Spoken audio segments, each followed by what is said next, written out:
Hello नमस्कार friends. तो आज के इस वीडियो में हम जिस टॉपिक पे बात करने वाले हैं उसका टाइटल आपने देख ही लिया होगा। तो केस क्या है, जैसा कि आप यहाँ वीडियो देख रहे होंगे, जिसमें क्या है कि पशु जो है आगे वाला एक पैर से सही से खड़ा नहीं हो पा रहा है। देखो, इसका कारण बहुत से होते हैं, जिसमें क्या होता है कि पशु दोनों पैर से भी लंगड़ाता है। कई बार क्या होता है कि एक पैर को ऊपर रखता है, सही से वो खड़ा नहीं हो पाता उस पैर पे।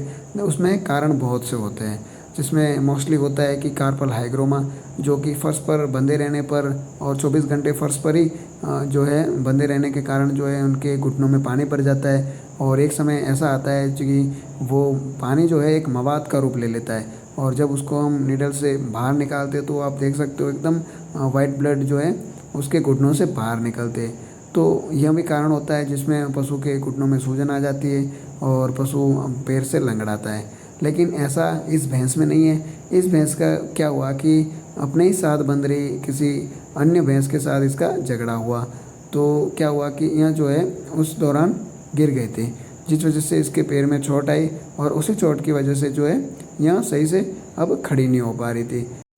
और उसी वजह से लगातार क्या है कि यह सही से बैठ भी नहीं पा रही थी और ना वो खड़ी हो पा रही थी, क्योंकि एक जो पैर था इसका वो सही पूरा वज़न नहीं झेल पा रहा था। और तीनों पैर पे ये लगातार 4-5 घंटों तक खड़ी थी, और उसी वजह से क्या है कि इसको बुखार आया था। जब इसका मैंने टेम्परेचर लिया तो टेम्परेचर भी बढ़ा हुआ था, और इसी के साथ पैर में चोट आने की वजह से भैंस का जो है पैर में भारी सूजन भी आ गई थी, और उस वजह से वो बिल्कुल भी खड़ा रहने में असमर्थ था और ना वो बैठ पा रहा था, और बार लगातार खड़ा रहने की वजह से उसको फीवर आया था। तो इस कंडीशन में क्या है कि ओनर ने जब मेरे को कांटेक्ट किया और मैंने इसको देखा, तो मैंने उनसे बातचीत करने के बाद मैंने इसका ट्रीटमेंट किया। और आगे इस वीडियो में मैं आपको ट्रीटमेंट बताऊं उससे पहले यदि आपने मेरे चैनल को सब्सक्राइब नहीं किया है तो प्लीज़ सब्सक्राइब जरूर करें। और इसी के साथ मैं अपने डिस्क्रिप्शन में व्हाट्सअप की लिंक दे रखा हूँ, वहाँ से आप सीधे मेरे व्हाट्सअप चैनल से भी जुड़ सकते हैं।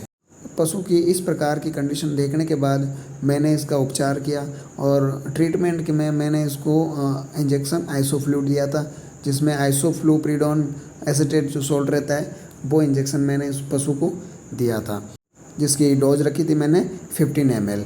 और इसी के साथ मैंने इंजेक्शन स्पासडिक दिया था, जिसकी डोज रखी थी मैंने 20 ml इंट्रामस्कुलर। दोनों इंजेक्शन मैंने इंट्रामस्कुलर दिए थे, और इसी के साथ मैंने इसको इंजेक्शन CPM भी दिया था।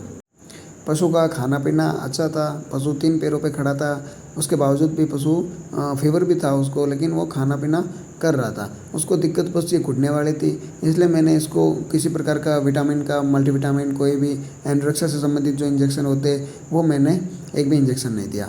इसी ट्रीटमेंट के बाद मैंने इसको साथ में मेलोक्सिकेम पैरासीटामोल टैबलेट दी थी, जो मैंने उनको 2-2 सुबह शाम देने को कहा।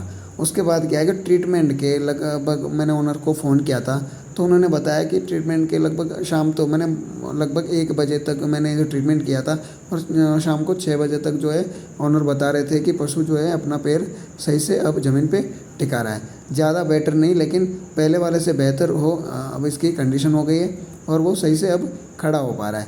तो उसी के बाद जैसे वो टैबलेट खिलाए उसके बाद से पशु जो है बिल्कुल रिकवर हो गया। यह वीडियो जो है केवल आपके जानकारी मात्र के लिए है। आप वीडियो देखकर पशु में किसी प्रकार का कोई ट्रीटमेंट ना करें, यदि आप प्रशिक्षित नहीं है तो।